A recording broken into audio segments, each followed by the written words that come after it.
Europe 1, Emmanuel Faux.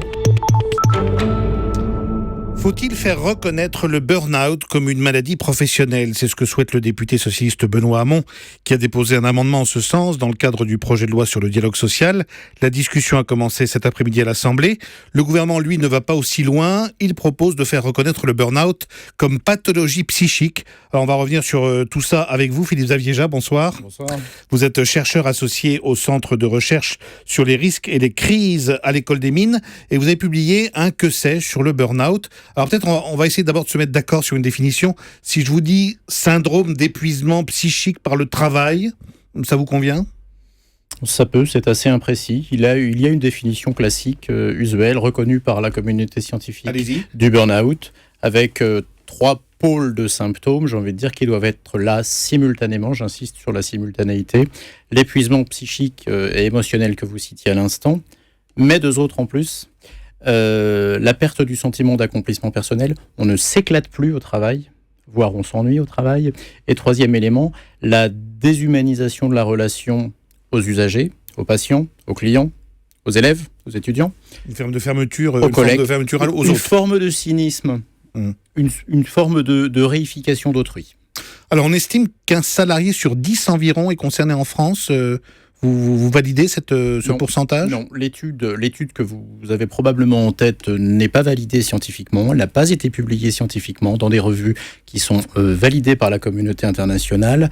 On estime plus vraisemblablement et en moyenne de la population active aux alentours de 7-8%.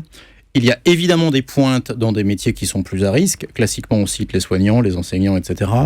Mais 11 à 12% de la population active, je ne sais pas d'où sortent ces chiffres. Ça, c'est le cabinet Technologia. Mais j'ai bien reconnu. Le chiffre que vous citez veut dire quand même qu'on n'est pas très loin des 3 millions d'actifs potentiellement on n'est pas très loin, mais il y a 50% de différence quand même. On n'est pas très loin, c'est vrai. Ouais. Se pose une pléthore de questions sur la mesure du burn-out. D'abord sa définition, ensuite les instruments, qui est tout l'enjeu de l'amendement Hamon. Alors, on dit souvent qu'il s'agit d'une maladie moderne de notre époque, maladie civilisation, disent certains. Or, vous, Philippe Zavieja, vous nous apprenez d'une certaine manière que le burn-out, ça ne date pas d'hier. Alors, le burn-out date d'aujourd'hui sous ce mot-là, mais chaque époque a eu sa fatigue de civilisation, ou sa fatigue de... Je préfère d'époque que civilisation, parce que les civilisations portent sur des longues périodes. Je cite quelques exemples rapidement. La mélancolie au XVIIe et au XVIIIe siècle chez les courtisans, alors que l'aristocratie était en perte de vitesse. C'est important de le souligner, la raison sociale est là. Mais déjà, même en entreprise, on a identifié alors, en entreprise, syndrome, il y a une cinquantaine d'années. Une cinquantaine d'années, on a commencé à identifier, je ne sais pas à quoi vous faites allusion, mais si je remonte d'aujourd'hui à plus loin dans le temps, il y a quelques années, on parlait de stress. Encore un peu avant, s'est développée la vague de dépression, c'était le grand mot à la mode. Et puis, à la fin du 19e et jusqu'à la Première Guerre mondiale, grosso modo, on parlait de neurasthénie, pas forcément liée au travail, en tout cas des grandes fatigues civilisationnelles. Alors, est-ce qu'il a raison, selon vous, Benoît Hamon, de vouloir faire reconnaître ce burn-out comme maladie professionnelle classifiée comme telle ? Posé comme ça, ma réponse sera non, pour plusieurs raisons. D'abord, le burn-out n'est pas une maladie, donc pas une pathologie. Je ne suis pas en train de dire que ce n'est pas une forme de souffrance, mais ce n'est pas une maladie au sens médical de ce terme.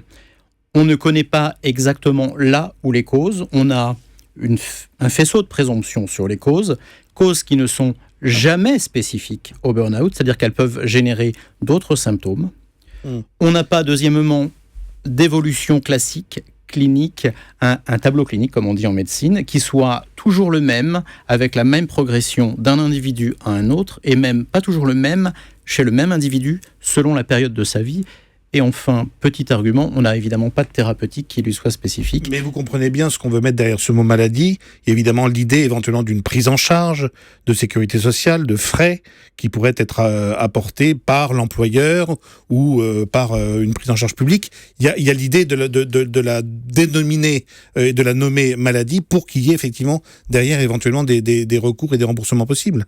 Oui, alors l'idée qui est derrière, c'est de médicaliser une forme de souffrance et de l'imputer exclusivement à l'organisation de travail et à l'employeur. Or, de plus en plus de travaux de recherche montrent que le travail n'est pas le seul responsable, si je puis dire. C'est un élément, c'est vrai, mais il y a des éléments personnels, familiaux, en tout cas extra-professionnels, voire psychologiques, des substrats psychologiques de l'individu, qui sont en cause. Donc, personnellement, je retourne l'argument de justice sociale qui peut être avancé face à l'amendement de M. Hamon. Si le travail n'est pas le seul responsable de la situation, pourquoi l'employeur serait-il le seul financeur ? D'accord.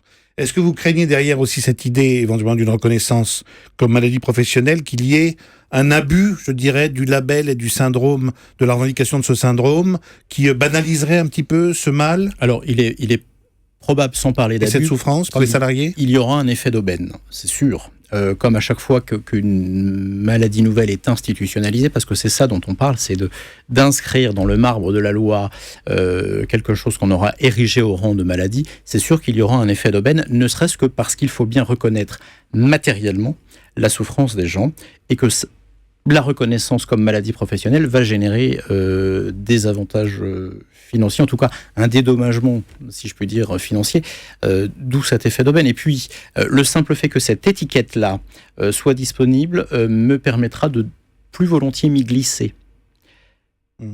De m'y glisser à mon avantage, j'ai envie de dire, alors qu'on a, dans la communauté scientifique, plutôt tendance à penser que le burn-out est une forme de dépression qui ne dit pas son nom, mais qui a trouvé l'avantage de pouvoir être dit de façon positive. Je suis en burn-out, ça veut dire que, premièrement, c'est la faute au travail, et ce n'est pas la faute d'une faillite personnelle, qui est l'image que véhicule la dépression. Ça veut dire un message plus large, éventuellement. On va au-delà de la souffrance que l'on ressent sur le lieu de travail. Ça veut dire un message qui est ciblé différemment, avec une utilisation dans la relation interpersonnelle, voire dans les enjeux de pouvoir, qui est un peu différente que le mot de dépression.